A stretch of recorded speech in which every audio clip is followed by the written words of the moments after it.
ہمارے اس پروگرام کے جو مہمان شخصیت زینت بنے ہیں، جن سے ہم اپنے شیخ، اپنے مرشد، اپنے رہبر، اپنے محسن، ولی کامل، پیر کامل، مجاہد ناموس رسالت، محافظ ختم نبوت، حضرت علامہ مولانا حضور قبلہ سیدنا امیر المجاہدین نور اللہ مرکزہ کی حیات مبارکہ کے روشن پہلوؤں کے بارے میں جن سے آج ہم جانیں گے، وہ شخصیت ہیں میری مراد جناب حضرت علامہ مولانا محمد مفتی عمر فاروق قادری رضوی صاحب، تحریک لبیک پاکستان کراچی ڈویژن کے ناظم اعلیٰ ہیں۔ آج ہم ان سے جانیں گے بابا جان علیہ الرحمہ کے حوالے سے جو یادیں وابستہ ہیں، جو سعادتیں ان کو حاصل ہوئی، ان کے ذریعے سے ہم جانیں گے تاکہ بابا جان علیہ الرحمہ کی شخصیت کے بارے میں ہم جان کر اپنی زندگی کو اور اپنی آخرت کو سنوار سکیں۔ السلام علیکم ورحمۃ اللہ وبرکاتہ۔ وعلیکم السلام ورحمۃ اللہ تعالیٰ وبرکاتہ۔ بہت بہت شکر گزار ہیں، آپ نے وقت عنایت کیا، اور ہماری خوش قسمتی ہے کہ غالباً یہ ہمارے جتنے بھی آج تک کے مہمان ہیں کہ کراچی سے جو پہلی مہمان شخصیت بنی ہے وہ ایک عالم دین ہے اور کراچی ڈویژن کے اہم ذمہ دار ہیں۔ تو ہم ان سے جانیں گے بابا جان علیہ الرحمہ کے حوالے سے بھی اور پھر کراچی کے حوالے سے بھی جو بابا جان علیہ الرحمہ کی محبت رہی ہیں، ان محبتوں کی جو وجہ ہے، سبب ہے، وہ بھی جانیں گے۔ آخر بابا جان علیہ الرحمہ کو جو کراچی والوں سے ایک خاص محبت تھی، جن کا انہوں نے اظہار تقریر میں بھی کیا، اور متعدد مرتبہ جو خاص طور پہ بابا جان علیہ الرحمہ کو جنہوں نے جانا ہے، جنہوں نے سنا ہے اور جو تحریک لبیک پاکستان کا حصہ ہیں، وہ احباب جانتے ہوں گے کہ بابا جان علیہ الرحمہ اگر اپنے آستانہ پر تشریف فرما ہوتے اور کوئی کراچی سے آ جاتا تو اس کو خاص محبت سے نوازا جاتا، اس کو خاص بابا جان علیہ الرحمہ خاص محبت اس کے ساتھ فرماتے، خصوصی شفقت فرماتے ان کے ساتھ، یعنی محفل میں بیٹھنے والوں کو یہ احساس ہو جاتا کہ یہ جو شخص ہے وہ لازمی نہیں کہ وہاں کا کوئی عالم دین ہو، کراچی سے تعلق رکھنے والا کوئی ذمہ دار ہو، کوئی عام کارکن بھی آیا ہے نا، تو بابا جان علیہ الرحمہ کو جب بتایا گیا ہے کہ یہ کراچی سے تشریف لائے ہیں تو بابا جان علیہ الرحمہ خصوصی محبتوں سے ان کو نوازتے، اتنا نوازتے شفقتوں سے کہ آنے والے جو محفل میں بیٹھے حاضرین تھے ان کو بھی محسوس ہوتا کہ اس آنے والے شخص کو یا افراد کو یا فرد کو خصوصی محبتوں سے یا خصوصی اعزاز سے نوازا جا رہا ہے۔ تو آج ہم کراچی ڈویژن کے جو ناظم اعلیٰ صاحب ہیں ان سے جانیں گے کہ آخر کراچی والوں کے پاس وہ کون سی گدڑ سنگی ہے یا کون سا ایسا سبب ہے جس کی وجہ سے بابا جان علیہ الرحمہ کراچی والوں کو، اہل کراچی سے خاص محبت کا اظہار فرماتے، ان کے ساتھ خصوصی شفقتیں کرتے۔ تو شکر گزار ہیں آپ کے۔ مفتی صاحب، تحریک لبیک پاکستان میں شامل ہونے سے پہلے، تحریک لبیک پاکستان کا حصہ بننے سے پہلے کن شعبہ جات کے اندر آپ اپنی خدمات سر انجام دیتے رہے؟ جی، بسم اللہ الرحمن الرحیم، الصلاۃ والسلام علیک یا رسول اللہ وعلی آلک و اصحابک یا خاتم النبیین۔ سب سے پہلے تو محترم نعیم بھائی، آپ کی اسٹوڈیو کی پوری ٹیم کا، مینجمنٹ کا میں صدقے دل سے شکریہ ادا کرتا ہوں، اور دعا گو ہوں کہ اللہ کریم امیر المجاہدین رحمۃ اللہ تعالی علیہ کے اس بابرکت عظیم مقدس مشن کو پوری دنیا میں عام کرنے کے لیے، کیونکہ ذرائع ابلاغ میں اگر دیکھا جائے تو یہ ذریعہ سب سے بہترین ہے لوگوں تک پہنچنے کا، سوشل میڈیا کا، اور اسی کا آج دور ہے۔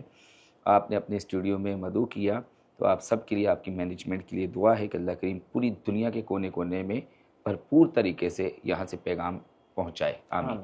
دوسرا، یہاں تک امیر المجاہدین رحمۃ اللہ تعالی علیہ کے ساتھ وابستگی اس سے ماقبل ایک مذہبی تبلیغی تنظیم تھی، جماعت، جو کہ ہے اب بھی، اس کے ساتھ میری وابستگی کئی سال تک رہی۔ میں نے ان کے ساتھ کام کیا، بالخصوص میں ان کے مرکز میں تدریس کے فرائض سر انجام دیتا تھا۔ تو پھر اس کے بعد ایک وقت ایسا آیا کہ مرکزی جامع مسجد Bilal, new Karachi, Sindhi hotel sector 5E میں یہ واقع ہے۔ اس مسجد سے متصل مدرسۃ المعاویہ رضی اللہ تعالیٰ عنہ، اس میں تدریس کے لیے حاضر ہوا، اور بحمد تعالیٰ ایسا وقت گزرا کہ اب تک تقریباً 25 سال کا عرصہ میرا اسی مقام پر گزر چکا ہے، اور اب اس مرکزی جامع مسجد بلال سے متصل ایک بہت عظیم دینی، علمی، فکری، شعوری، اور میں ساتھ لکھتا ہوں اور علل اعلان لکھتا ہوں، سیاسی درسگاہ۔ کیا بات ہے! تو وہ ہے جامعہ فیضان غازیان۔ اب جامعہ فیضان غازیان امیر المجاہدین رحمۃ اللہ تعالی علیہ تشریف جب لائے جامعہ فیضان غازیان تو میں نے اس کا حاضر رجسٹر اسٹوڈنٹس کا بابا جی علی رحمت کی بارگاہ میں پیش کیا. جب آپ کے دستے مبارک میں پر آیا وہ رجسٹر تو آپ نے اس کے اوراق پلٹائے تو اس پر غازیوں کا تذکرہ، ایک تو حاضر رجسٹر پر جامعہ فیضان غازیان لکھا ہوا، اور پھر آگے غازی ملک ممتاز حسین قادری شہید، غازی علم دین شہید، غازی عبدالقیوم شہید، غازی عامر عبد الرحمن چیمہ شہید. ان غازیان اسلام کے کہ جنہوں نے ناموس رسالت صلی اللہ علیہ وسلم پر پہرا دیتے ہوئے اپنی جان آفرین کے سپرد کی اور جامع شہادت نوش فرمایا اور تاریخ رقم کر دی. تو ان کے جب چمکتے نام امیر المجاہدین رحمۃ اللہ تعالی علیہ نے پڑھے تو آپ نے فرمایا، آپ کو جب خوشی ہوتی تھی نا کسی بات پر، آپ فرماتے تھے بلے بلے بلے بلے، تو آپ نے یوں فرمایا اور پھر فرمانے لگے کہ مولانا یہ نام تو کوئی نہیں رکھتا پاکستان میں. اچھا یہ سوچ اور جو فکر ملی نا مجھے وہ حضور امیر المجاہدین رحمۃ اللہ تعالی سے ملی. یہ سوچ فکر انہی کی عطا کردہ سوچ اور فکر تھی، اسی سے میں نے یہ سبق حاصل کیا اور اس سبق کو سمجھا، اس کو یاد کیا، اپنے ذہن میں محفوظ کیا، اور جب مجھے موقع میسر آیا پھر میں نے اپنے مافی ضمیر کو بیان کر دیا اور اس کا پرچار اور اس کا اعلان کر دیا، عملی مظاہرہ کر کے دیکھا. آپ نے عام طور پہ یہ ہوتا ہے کہ میں کوئی بھی عمومی طور پہ اس میں یہ مشہور ہے کہ ہم قولی طور پہ ایک محبت کا اظہار کرتے ہیں یا پھر ہم ان کی تصاویر لگا دیتے ہیں. آپ نے تو پوری ایک عمارت اور پوری ایک درس گاہ بنا دی تاکہ ان غازیوں کا جو عمل تھا اور جو غازیوں کا جو مقصد تھا جس کی وجہ سے تاکہ اس کی تدریس تعلیم دی جائے. عام طور پہ تو یہ ہوتا ہے نا، یہ روایتی چیز ہے نا کہ ہم نے قرآن و حدیث کے لیے ایک مدرسہ بنایا، لیکن آپ نے غازیوں کے نام پہ پھر مدرسہ بنایا، پھر غازیوں کی تعلیم کے لیے ہی، تاکہ بھی غازیوں کا کیا مقصد ہے. بڑا منفرد. جی محترم نعیم بھائی، اس کا مجھے اتنا فائدہ ہوا. سب سے پہلی بات ہے کہ میرا اندر سے ضمیر مطمئن ہے آج الحمدللہ کہ ہم نے ادارے کا درس نظامی کے شعبے کا یہ نام رکھا گیا. آنے والا اسٹوڈنٹ ہے نا اس کو بھی ایک سبق، ایک درس، ایک میسج، ایک پیغام ملتا ہے کہ میں اس درسگاہ میں آ رہا ہوں تو اس کا جو ٹائٹل بتا رہا ہے وہ بتاتا ہے فیضان غازیان. ٹھیک ہے، تو تاکہ ہم چاہتے ہیں کہ ہم جو احادیث طیبہ کی کتابیں پڑھاتے ہیں جیسے دورۃ الحدیث شریف، جب ہم کتاب الجہاد پڑھائیں گے اپنے اسٹوڈنٹ کو تو ہم کیا پڑھائیں گے؟ یہ پڑھانے کا مزہ تو اسی وقت ہے، لطف اسی وقت ہے کہ جب اندر سے غیرت ایمانی جاگے. ہم چاہتے ہیں کہ ہمارا آنے والا اسٹوڈنٹ ایسی تعلیم اور ایسی تربیت حاصل کر کے اٹھے کہ وہ آنے والے وقت میں مجاہدانہ کردار ادا کرے اور مجاہدانہ صفات اس کے ظاہر اور باطن میں پیوست ہونی چاہیے. کیا بات، وگرنہ ہمیں کوئی فائدہ نہیں. میں ایک بات جگہ بہ جگہ جلسے جلوس عام اسٹیج پر بھی بات کرتا ہوں. میں کہتا ہوں کہ ہم اہل سنت کتنا فنڈ لیتے ہیں، کتنا سوال کرتے ہیں، اپنے فنڈز دے دیجئے. صاف پیسہ بھی دیا لوگوں نے، یہاں تک کہ مدارس دینیہ کے لوگ زکوٰۃ، صدقہ، فطرہ، خیرات، عطیات کا وہ فنڈ بھی لے لیتے ہیں اور ان اسٹوڈنٹ پر خرچ کرتے ہیں. لیکن جب ناموس رسالت پر، جب ختم نبوت پر بات آتی، جب اسلام پر پہرہ داری کی بات آتی، جب حرمت قرآن پر پہرہ داری کی بات آتی ہے، پھر کوئی یوں سر اگر جھکا جائے تو وہ آپ کے فنڈز کس کام کے ہیں؟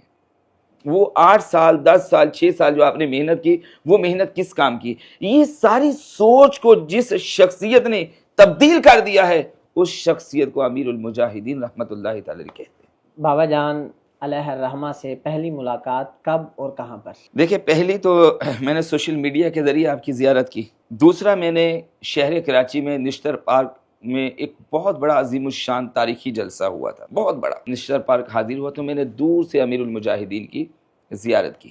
اسٹیج پر آپ نے بہت تاریخی بیان فرمایا اور اس وقت ابھی غازی صاحب کو شہید نہیں کیا گیا تھا. غازی رہائی تحریک چل رہی تھی. وہ آگے چل کر غازی صاحب کی شہادت کے بعد باقاعدہ طور پر TLP ایک معرض وجود میں تحریک بنی. تو میں نے پہلی زیارت وہاں کی. پھر کچھ دنوں کے بعد مرکزی جامع مسجد بہار شریعت بہادر آباد، جو کہ اس وقت بہت مشہور ہے TLP کے حوالے سے، جہاں پر ناظم اعلیٰ پاکستان قبلہ حضرت علامہ مفتی غلام غوث بغدادی صاحب دامت برکاتہم العالیہ تشریف فرما ہوتے ہیں. تو میں وہاں اس مسجد پہنچا، ورنہ عمومی طور پر عادت نہیں تھی کہ کبھی ادھر چلے کبھی ادھر، لیکن میں اس شخصیت سے متاثر ہو چکا تھا. تو میں وہاں گیا کہ کیسے ان سے ملاقات ہوئی. مجھے وہ دن یاد ہے جب میں نے لائن میں لگ کر قبلہ مفتی غلام غوث بغدادی صاحب سے ملاقات کی. پھر کچھ دنوں کے بعد میرے پاس ایک شخصیت کا فون آیا اور وہ آج رکن شورا ہیں، وہ میری مراد قبلہ محترم صوفی محمد یحییٰ قادری صاحب۔ صوفی محمد یحییٰ قادری صاحب کی کال آئی کہ عمر فاروق بھائی آپ نا آج آ جائیے گا اتنے بجے۔ میں ٹھیک ہے، میں پہنچا۔ جب میں پہنچا تو پھر ہم حاضر تھے وہاں بیسمنٹ میں، تو وہاں پر کیا بات ہے، ذہن نصیب ہمارے لیے سعادت کی بات ہے، حضور امیر المجاہدین رحمۃ اللہ تعالی کی تشریف آوری ہے۔ میں نے قریب سے حضرت کی زیارت کی اور میں آپ کی زیارت کر کے آپ کے بیانات سن کر، آپ کی باتیں سن کر بہت متاثر ہو چکا تھا، وگرنہ ماقبل جس تنظیم تحریک سے میرا تعلق تھا تو اتنا آسان نہیں تھا کہ ان کا کوئی کارکن، ان کا کوئی ورکر جو ہے نا وہ مذہبی جماعت ہے، تبلیغی جماعت ہے، تو ان کا کوئی ورکر جو ہے نا وہ اس طرف امیر المجاہد، یہ اتنا آسان نہیں تھا۔ یعنی پیٹرن آف ورک جو ہے نا بالکل مختلف ہے۔ اچھا، وہ آگے پھر غازی صاحب کی شہادت ہو گئی۔ جب غازی صاحب کی شہادت ہوئی تو غازی صاحب علیہ رحمت کا جو چہلم کی تقریب تھی لیاقت باغ راول پنڈی میں، جی جی، تو میں اس تقریب میں باقاعدہ ایک قافلہ لے کر آیا۔ ابھی اس طرح سے تحریک نہیں تھی کراچی کے اندر، ابتدا تھی، مگر امیر المجاہدین سے لوگ متاثر ہو چکے تھے کہ ممتاز قادری کا حقیقی معنوں میں تعارف کروانے والے وہ علامہ خادم حسین رضوی صاحب ہیں۔ تو ان کی محبت ہمیں کھینچتے ہوئے لے کر آئے کہ انہوں نے ممتاز قادری رحمۃ اللہ تعالی کے حوالے سے نا بہت کام کیا، ان کی رہائی کے حوالے سے بھی، اور ان کی شہادت کے وقت جب شہادت ہوگی جنازہ، اس کے بعد چہلم، تو ہمیں بڑی امیدیں تھی آج کوئی بڑا اعلان ہو جائے گا۔ جو توقع، جو امیدیں لوگوں کو جنازے کے وقت تھی، یہ چہلم پر بھی یہی تھا۔ ہم آئے، وہاں پر حاضر ہوئے تو ہم نے بابا جی کی تقریر سنی، وہ چند منٹ کی گفتگو ہے، اور بابا جی نے پنجابی زبان میں فرمایا چلیے جی بغدادی صاحب ٹرک سیدھا کرو جی۔ وہ یہ اس طرح کا کچھ انداز تھا۔ بہرحال ان کا انداز بڑا نرالا تھا ماشاءاللہ، جو گفتگو فرماتے تھے۔ پھر حضور پارلیمنٹ ہاؤس کی طرف چل پڑے۔ پہلی شیلنگ کہ شیلنگ کہتے کسے ہیں ہمیں وہاں پتہ چلا، اور بڑے قریب سے بغدادی صاحب اور ہم لوگ ایک دوسرے کے ہاتھ میں ہاتھ ڈال کر چلتے ہوئے جا رہے تھے، پیدل پیدل، کیا نہ آگے کچھ نظر آ رہا تھا نہ پیچھے، مطلب کراؤڈ اتنا بڑا تھا۔ اور امیر المجاہدین رحمۃ اللہ تعالی علیہ تشریف لے آئے، اور بھی بہت سارے علماء کرام تھے۔ تو پھر وہاں ڈی چوک کا جو دھرنا ہوا تو اس دھرنے میں موجود تھا۔ جیسے جیسے وقت گزرتا جا رہا تھا، امیر المجاہدین کی شخصیت، ان کا کردار، ان کے افعال، ان کی گفتگو، ان کا قرینہ، طریقہ، سلیقہ، سب جو نا وہ متاثر کرتا چلا جا رہا تھا۔ اور وہ بڑا ایک مشکل وقت تھا ان لوگوں پر جو ڈی چوک کے دھرنے میں موجود تھے، آزمائش کا، بڑی آزمائش کا۔ بہرحال الحمدللہ وہ آزمائش کا وقت امیر المجاہدین کے ساتھ گزرا۔ پھر وقت گزرتا گیا، آگے چل کر پھر 120 کا الیکشن آیا لاہور میں، جس میں نواز شریف کو نااہل قرار دیا گیا تھا۔ پھر اس کی بیگم نے، کلثوم نواز نے اس سیٹ سے الیکشن لڑا، تو ہمیں پھر کراچی سے بھیجا گیا کہ آپ جا کر کے وہاں الیکشن کمپین کریں۔ مطلب میں اکیلا نہیں تھا، کئی افراد تھے، وہ ایک دو بوگیاں کر کے پوری ایک ٹیم آئی وہاں سے۔ تو ہم یہاں آئے، ماشاءاللہ بہت دل و جان سے یہاں پر کمپین، گلیوں میں گھومے پھرے، چلے، لوگوں کے دروازوں پہ دستک دی، ہماری ذمہ داریاں لگ گئی، اس مسجد میں رکنا ہے، یہاں رہنا ہے، یہاں آپ کی رہائش ہے، یہ اپنے کھانا پینا ہے، یہ اپنے ورکنگ کرنی ہے، یہ طریقہ کار ہو۔ یہ پہلا الیکشن تھا اور ہم نا غیر سیاسی تھے۔ تو امیر المجاہدین لاکھوں سلام آپ پر، انہوں نے سیاسی بنا دیا۔ انہوں نے بتایا کہ اسلام جو ہے نا، مسلمان جو ہے، مومن جو ہے نا وہ سیاسی ہوتا ہے۔ یہ باتیں اگرچہ کچھ لگے گی عجیب، لیکن حقیقت پر مبنی ہے۔ ہمیں زندگی کا قرینہ، طریقہ، سلیقہ امیر المجاہدین رحمۃ اللہ تعالی نے سکھایا، ورنہ کتابیں تو ہم پہلے بھی پڑھتے تھے، علماء کی صحبت بابرکت میں بھی بیٹھتے تھے، مدرسوں سے بھی واسطہ تھا، مسجدوں سے بھی، لیکن ایک مومن کی حقیقی زندگی کیسے ہونی چاہیے، اور مومن کو کیسا ہونا، مومن کو سیاسی ہونا چاہیے، سیاسی ہونا چاہیے۔ تو امیر المجاہدین کی جب شخصیت متاثر کیا تو پھر ہم نے وہ سیاسی کام جو کرنے کے تھے نا، وہ پہلی مرتبہ حلقہ NA 120 میں کیے۔ کرنے کے بعد اللہ تعالیٰ نے تحریک کو بڑی کامیابی عطا فرمائی تھی۔ وہ جو 7,000 یا کم و بیش اس طرح کا ووٹ تھا نا، وہ تحریک ایک شاندار۔ مجھے ایک اور بڑی بات نے متاثر کیا، جب الیکشن ڈے تھا، لوگوں کی تمنا ہوتی ہے کہ ہم اپنے قائد کے ارد گرد رہیں، یا امیدوار کینڈیڈیٹ کے، یا قائد مل جائے تو کیا بات ہے۔ کسی بھی جماعت کا سربراہ، امیر المجاہدین تحریک لبیک، اس وقت بھی TLP باقاعدہ یہ نام نہیں دیا گیا تھا، ابھی TLP کا نام یہ بعد میں آیا، مگر تحریک لبیک الیکشن لڑ رہی تھی، مگر تحریک کا نام نہیں تھا، تحریک لبیک یا رسول اللہ تھا، یوں کر کے تھا جی، مطلب یوں کہہ لے کہ رجسٹرڈ نہیں تھی اس وقت۔ یہ ہو تو اب جب آیا یہ مطلب الیکشن ڈے پہ ہم نے امیر المجاہدین کو دیکھا رحمۃ اللہ علیہ، آپ تشریف فرما، آپ اپنے قریب کسی کو ٹھہرنے نہیں دے رہے تھے، چارپائی لگی ہوئی، آپ نے فرمایا یہاں کوئی نہیں ٹھہرے گا، جاؤ جا کے کام کرو، چلو بچیو کام کرو، چلو جی، یعنی اپنے قریب نہیں کہ آج تو کام کرنے کا دن ہے، آپ 5 10 100 50 میرے ارد گرد بیٹھ جائیں گے تو کیا فائدہ، آپ جائیں جا کر کے کام کریں۔ اس چیز نے بھی بہت متاثر کیا کہ ان کا ایک دلیرانہ انداز، ایک بہادری، ایک اللہ تعالیٰ کی ذات پر توکل، اور ایک انسان کو الیکشن کے دن کیا کیسے ذمہ داریاں نبھانی ہے، وہ ترجیحات کیا ہونی چاہیے۔ آج سب سے بڑی ذمہ داری کون سی ہے؟ آج سب سے بڑی ذمہ داری کہ اپنے ووٹ کی حفاظت کرو، ووٹ دلواؤ اور اس کی حفاظت کرو۔ سب کو امیر المجاہدین، آپ دیکھیں آج بھی سوشل میڈیا پہ تصویر ملے گی، ایک چارپائی پر امیر المجاہدین رحمۃ اللہ تعالی نے اکیلے تشریف فرمائے۔ یہ اس دن کی الیکشن ڈے کی 120 کی یہ داتا دربار رحمۃ اللہ، یہ بالکل یہ نہایت ہی ایک حیران کن بات ہے نا کہ پاکستان میں خاص طور پہ مقامی لیڈر بھی اپنے آپ کو منوانے کے لیے نا وہ ہٹو بچوں کی کہانی ٹھیک ہے، وہ اپنے ارد گرد بڑا ایک ہجوم رکھنا لوگوں کو، تاکہ لوگوں کو پتہ چلے کہ کوئی آ رہا ہے کوئی جا رہا ہے، پروٹوکول اس سے ماورا۔ پھر یہ ہے کہ الیکشن کی سوجھ بوجھ اور ساری چیزیں ہونا، لوگ بڑا ایک ان کے لیے بھی کہ پاکستانی شاید سیاسی تاریخ میں کوئی بھی ایسی جماعت نہیں ہے جس نے اتنے ووٹ کے ساتھ بگننگ اپنا سٹارٹ کیا ہو پہلے مرتبہ۔ اور جنرل الیکشن کی بھی بات کی جائے تو ہم نے مجموعی طور پہ جو پولیٹیکلی طور پہ دیکھا ہے، کسی جماعت کا جو اس وقت بڑی اقتدار میں رہ چکی ہے، جب ہم نے ان کے پہلے الیکشن دیکھے ہیں تو ان کے امیدواروں کو 120 220 1000 ووٹ کسی کو نہیں پڑا، بہت کم، اگر پڑا بھی تو ہے اس کو جماعت کی بنیاد پہ نہیں پڑا، اس کی شخصیت کی بنیاد پہ پڑا ہے۔ لیکن یہاں پر تحریک لبیک کو تقریباً 99% جس کو بھی اگر ووٹ پڑ رہا ہے تو وہ جماعت کا ووٹ ہے۔ اور ایک بات یہاں پر بڑے مزے کی ہے، شاید کوئی اور نہیں بتائے گا یہاں، اور یہ ایک راز کی بات بھی ہے۔ تو الیکشن بالکل قریب تھا، ہمارے مرکزی جامع مسجد بلال کے سرپرست اعلیٰ ہیں مولانا محمد رؤف قادری رضوی صاحب، بابا جی علیہ رحمہ سے بہت محبت کرتے، ورنہ کسی عام شخصیت متاثر نہیں جلدی ہوتے تھے، ضعیف العمر ہیں، بوڑھے ہو گئے، وہ بہت متاثر ہوئے بابا جی سے۔ تو وہاں حضور علیہ الصلوۃ والسلام کے منہ مبارک شریف بلال مسجد تشریف لا رہے تھے، یعنی کسی کی طرف سے ہدیہ تھا، اور وہ بلال مسجد والوں کے لیے ایک عنایت، ایک عطا تھی۔ تو جب ہمیں خبر ہوئی رمضان کریم کا 6واں روزہ تھا، 6ٹی شب کو، بلکہ 5واں روزہ اور 6ٹی شب، ختم قرآن پاک 6 روزہ، اس تقریب میں منہ مبارک شریف تشریف لا رہے، تو اس وقت اس شخصیت نے، مولانا رؤف قادری صاحب ایک ضعیف العمر انسان ہیں، اور وہ اسیر ناموس رسالت بھی رہے، 3 مہینے جیل میں بھی رہے بعد میں۔ انہوں نے فرمایا کہ چونکہ ہم حیات النبی کے قائل ہیں صلی اللہ علیہ وسلم، یہ منہ مبارک شریف بڑھیں گے، جب 1 سے 2 ہوں گے نا تو ہم ایک منہ مبارک علامہ خادم حسین رضوی صاحب ادھر ان کو پیش کریں گے، عطا ہوگی، کرم کی بات ہوگی، حضور کی بات بڑی بات ہے۔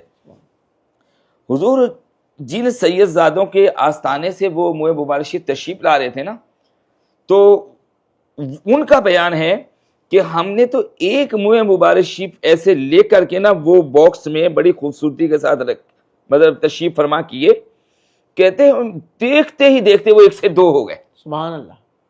بات یہاں سمجھانا یہ سوشل میڈیا کے ذریعے سننے والوں کو مقصود ہے، حضور علیہ الصلوۃ والسلام کی مدد امیر المجاہدین کے ساتھ کیسی تھی، عنایت کیسی تھی، کرم نوازیاں۔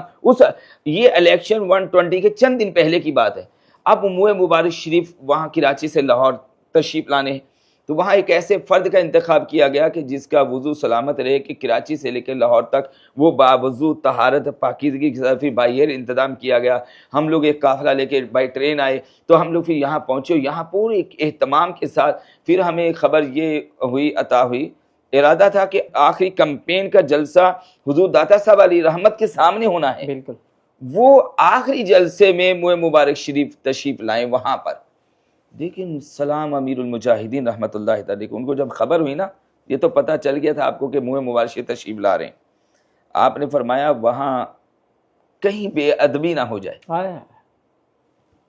نہیں بھائی دیکھیں، اگر آج کسی کو یہ مزدہ ملے تو وہ تو خوشی کے پھول نہ سمائے، اپنے ہوش و حواس ہی کھو بیٹھے، لیکن اس حالت و عالم میں بھی حضور علیہ الصلوۃ والسلام کی محبت، ادب، تعظیم مصطفیٰ، تکریم مصطفیٰ صلی اللہ علیہ وسلم کا عالم امیر المجاہدین رحمۃ اللہ تعالی علیہ کا یہ تھا کہ آپ نے فرمایا یہاں نہیں، یہ جلسہ ہے، کہیں ایسا نہ ہو کہ کوئی بے ادبی ہو جائے، فرمایا جمعۃ المبارک کے دن وہاں رحمت للعالمین مسجد. سبحان اللہ. پھر حضور سر پر یہ سعادت کی بات ہے کہ فقیر کے سر پر، تو وہ منہ مبارک شیونا رحمت للعالمین مسجد تشریف لے گئے اور جمعۃ المبارک کا خطبہ، اس کے بعد صلاۃ والسلام، اور وہاں پھر یہ سب ہوا. پھر اگلے دن جب الیکشن ہے نا، تو مجھے ایک سید زادے نے خبر دی کہ رات کو امیر المجاہدین رحمۃ اللہ تعالی علیہ جب آخری رات ہے، صبح الیکشن ہے، تو منہ مبارک شریف کے سامنے آپ تشریف لے گئے اور آپ نے ایک طویل وقت اپنا سر مبارک جھکا کر ہاتھ باندھ کرنا، آپ نے حضور علیہ الصلوۃ والسلام کے منہ مبارک شریف کے سامنے دعائیں، مناجات اور وہاں التجائیں کی. تو یہ برکتیں تھیں کہ اگلے دن اللہ تعالیٰ نے تحریک لبیک یا رسول اللہ کو بڑی شاندار کامیابی عطا فرمائی. پورے پاکستان، پوری دنیا میں ایک آواز اٹھی کہ لبیک والوں نے اتنا ووٹ لے لیا، اتنا لبیک یا رسول اللہ والوں نے ووٹ لے لیا. تو یہ بھی ایک بڑی منفرد بات ہے جن باتوں نے ہمیں متاثر کیا کہ ایک تو دیکھیں کہ ایک منہ مبارک شریف سے فوراً دوسری شاخ کا آنا، ظاہر ہونا، ظہور ہے، کیونکہ ادھر وہ بزرگ تمنا کر چکے تھے کہ یہ امیر المجاہدین. تو یہ بھی ایک بڑی منفرد بات ہے جو کہ ہمارے ایمان کو تازگی، میں مقبولیت کا ایک راز ہے، اور جو جس کا ظہور ہو رہا ہے. تو اس طرح امیر المجاہدین کے ساتھ پھر الحمدللہ امیر المجاہدین 3 مرتبہ ہمارے ہاں وہاں جامعہ فیضان غازیان میں تشریف لائے، کراچی تشریف لاتے، اور آپ کی جب بھی آمد ہوتی تو کراچی میں عید کا سماں ہوتا. مفتی صاحب، امیر المجاہدین نور اللہ مرکزہ سے جو پہلی ملاقات ہوئی، وہ کیا باتیں تھی، کیا سعادتیں آپ کو حاصل ہوئی؟ جو بابا جان علیہ رحمہ نے آپ سے بات کی جو پہلی، وہ جس موضوع کے اوپر بات کی، ہم چاہیں گے کہ آپ ہمارے ناظرین کو بتائیں جو پہلی ملاقات ہوئی آپ کی. ماشاءاللہ. پہلی ملاقات کچھ یوں ہی کہ آسیہ ملعونہ کو رہا کر دیا گیا تھا، اور اعلان اس سے پہلے یہ ہوا تھا کہ اگر کورٹ نے فیصلہ حق میں دیا تو ہم سجدہ شکر ادا کریں گے، اللہ کا شکر ادا کر کے ہم واپس آ جائیں گے، اور اگر انہوں نے رہا کر دیا پھر ایسی صورت میں ہم پورے پاکستان میں احتجاج کریں گے، دھرنے ہوں گے. تو اس کی تیاری شروع ہو چکی تھی. تو میں نے جامعہ فیضان غازیان کے اسٹوڈنٹس کو جمع کیا، اس میں طلباء بھی تھے، طالبات بھی تھیں. تو ان سے کہا کہ دیکھو یہ مسئلہ ہماری ذات کا نہیں، ناموس رسالت صلی اللہ علیہ وسلم پر پہرہ داری کا مسئلہ ہے، اور یہ ایک خبیث عورت ہے، ملعونہ ہے، گستاخہ ہے، اور اس کا فیصلہ آنا ہے. اگر فیصلہ قرآن و سنت کے مطابق آتا ہے جیسا کہ تحریک لبیک چاہتی ہے، تو پھر تو سجدہ شکر ادا کریں گے اور اپنے گھروں کو واپس لوٹ جائیں گے.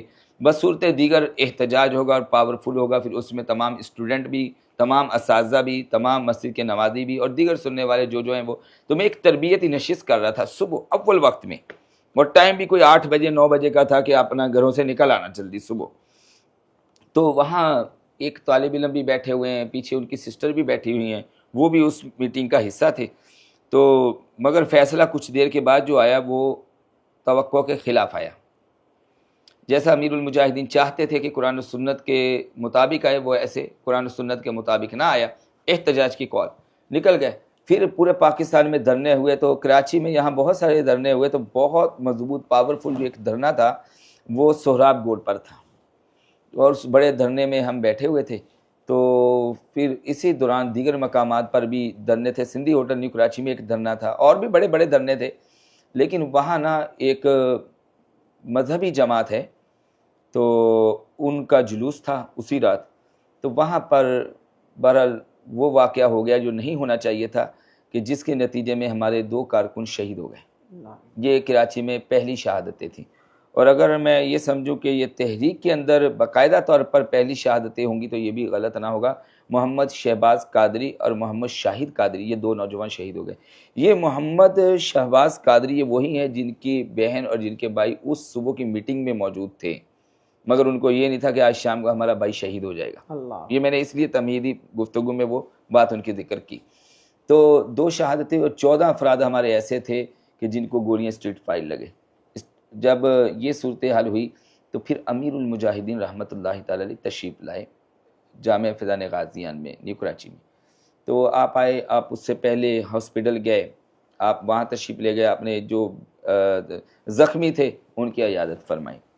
پھر آپ جامعہ میں تشریف لائے تو وہاں پر وہ زخمی جن کو انہوں نے ڈسچارج کر دیا تھا ہاسپٹل سے, ان تمام کو وہ لائن میں بیٹھے, ان کی پٹیاں وغیرہ کسی جسم کے کسی حصے پہ بندھی ہوئی تھی تو وہ بیٹھے ہوئے. تحریک کے کارکنان, عہدے داران, ذمہ داران بڑے بڑے بیٹھے ہوئے, قبلہ بغدادی صاحب اور بڑی بڑی شخصیات ساتھ تھی, عہدے داران, ذمہ داران ساتھ تھے. تو میری وہاں جو ملاقات 1 to 1 بابا جی سے ہوئی تو وہ ایک بڑے اچھے انداز سے ہوئی, مگر بابا جی نے صبر کا درس دیا, تحمل مزاجی کا درس دیا. اور بابا جی رحمۃ اللہ تعالیٰ نے فرمایا جب دین تخت پر آئے گا نا تو دین خود حساب لے لے گا. میں بابا جی کے اس جملے پر آج بھی مطمئن ہوں. یہ وہ پہلی ہماری ملاقات تھی بابا جی سے. اس کے بعد پھر ہماری یہ وقتاً فوقتاً ملاقاتیں رہی نا, جیسے جیسے وقت گزرا پھر بابا جی نے ایک بڑی پیاری بات کی جو کہ قابل ذکر ہے, اور یہ بالخصوص علماء, آئمہ, خطبہ کے لیے بہت بہترین بات ہے, جو ممبر و محراب کی زینت ہیں تو جنہیں لوگ سنتے ہیں. بابا جی علیہ رحمت نے فقیر کا نام ذکر فرما کر, انہوں نے ان کے لب اقدس پر, لب مبارک پر نام آیا, یہ ہمارے لیے سعادت کی بات ہے. فرمایا عمر فاروق اب واقع بدر رسمی طور پر بیان نہیں کرنا, بلکہ اگلا جملہ آپ نے یہ ارشاد فرمایا کہ اب لوگوں کو یہ بھی بتانا ہے کہ حضور علیہ الصلوۃ والسلام بدر میں چلے کیسے تھے. سبحان اللہ. اب وقت کا تقاضا ہے یہ انداز بتائے جائیں. یہ مجھے بات بابا جی علیہ رحمت کی بہت پیاری لگی بات کہ دیکھیں آپ کی سوچ, آپ کی فکر. واقعہ بدر تو ہم ہر سال سنتے ہیں, لیکن بابا جی نے فرمایا کہ اب واقعہ بدر رسمی طور پر نہیں, اب قوم کو بتانا ہے کہ حضور علیہ الصلوۃ والسلام بدر شریف میں چلے کیسے تھے. کیا بات.